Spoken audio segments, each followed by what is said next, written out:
Beautiful. Welcome to the Faith, Family, and Football podcast with Dr. Ralph Corner. My name is Musa Mwanza. Welcome to the October session. We missed the session last week. I was on holiday. I went out with my family and we couldn't do it. But here we're back and we're continuing with the book of Revelations. But today we'll also spend a bit of time to see and look at how the current events today can be interpreted from the perspective of the book of Revelations, end times, and so on and so forth. So yes, stay tuned and just keep with us. But before we go into there, we go to our first segment, which is always sports. Yes, so Dr. Ralph, we are looking at Germany and German teams in the Champions League this week. We've seen that they've done some amazing jobs. What can we say? I mean, give us a small analysis of how the teams have done and what does it say about German soccer, German football? Sure, thank you. Yeah, so I mean, as you can tell from my jersey, you can't really tell here, but there we There go. we go. The German Yeah, national team, okay, 4 with stars. the four stars. Somewhat proud Let me German also here. shine with one, with Let's my help African me out. star. Yes. Yeah, I like that. Yeah. So of course, Champions League. I'm always hopeful that the German teams can do well. So this week was a wonderful hopefulness that can Okay. continue. Yeah. So Bayern Munich played Dinamo Zagreb, and Hmm. like 9-2 was a score, astronomical, just total. Uh, Was it a worthy opponent? well, I mean, Dinamo Zagreb, you're talking, oh brother, Croatia, right? Yeah, Croatia. Yeah, Zagreb yeah. is So I Croatia. mean, Mhm. Croatia, and they're Yeah, generally the top team for Croatia. yeah. And Mm.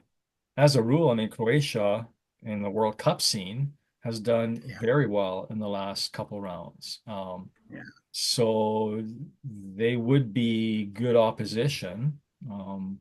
But I don't think even, I mean, Bayern is a better team all round, but I don't think anybody would expect that kind of gap of difference in that yeah. particular game. The So scoreline.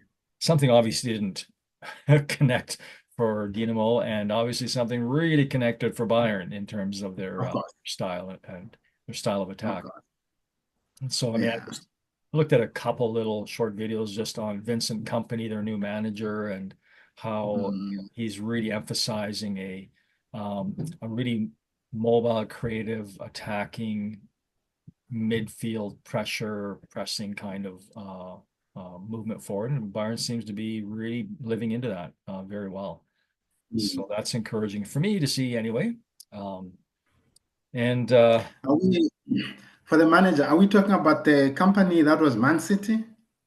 yes, yeah, Vincent Company. Ah, Yeah, so he's wow. from Belgium, right? One of the Yes. was he midfield mid defender, like a center He was back, a defender. He huh? was a defender, Central defender, I think, captain right? for Man City for a long time, I think. Yeah, yeah, And he also a was captain this German. follower. Yeah, Yeah.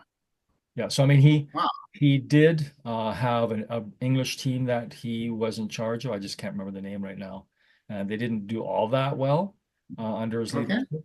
But of course, it depends on who you have. That determines how far you go. And but with Bayern, he Yeah. seems to be the right Mm. fit because he was a bit of a surprise when they announced him as the next manager. He wasn't a big name manager and hadn't done much in terms of team success. So Yeah. obviously those who chose him chose something right. Yeah. Oh, that's great. Yeah. Trust him. So my other favorite team in Germany is Borussia Dortmund. So they're the yellow and black team, and their fans are wild. Oh my goodness, Yeah. they have Yeah. the the wall, they call it.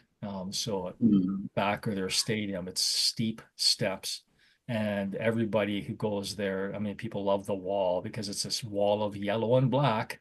Yeah. All the supporters, and so they have this phenomenal playing atmosphere that is tried to be replicated in a couple of the MSL, Major League Soccer teams in the States here. Um, Mm-hmm. but yeah, so I mean, they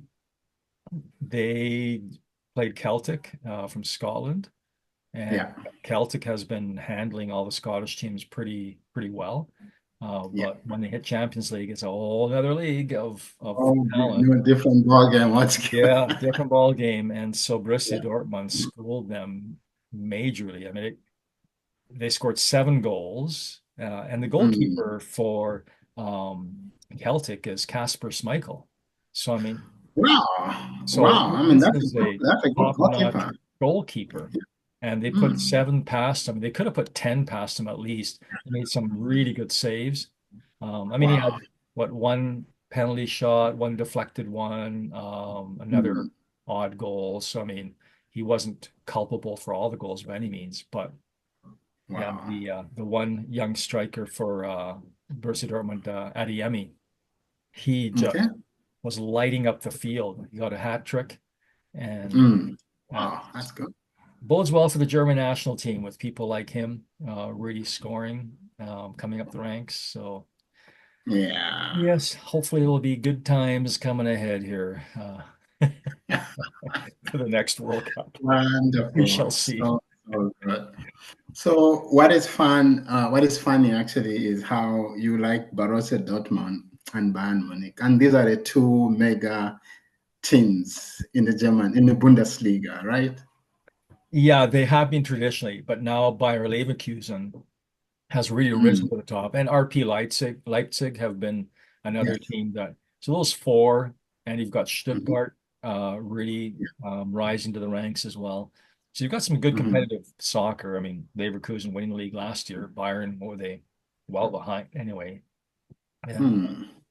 But it seems like, it's going to be another tight race, which I love it. You need the competition, makes it more fun. Yeah, you do. No, that's so beautiful. So I think we will stop and from here with our sports segment.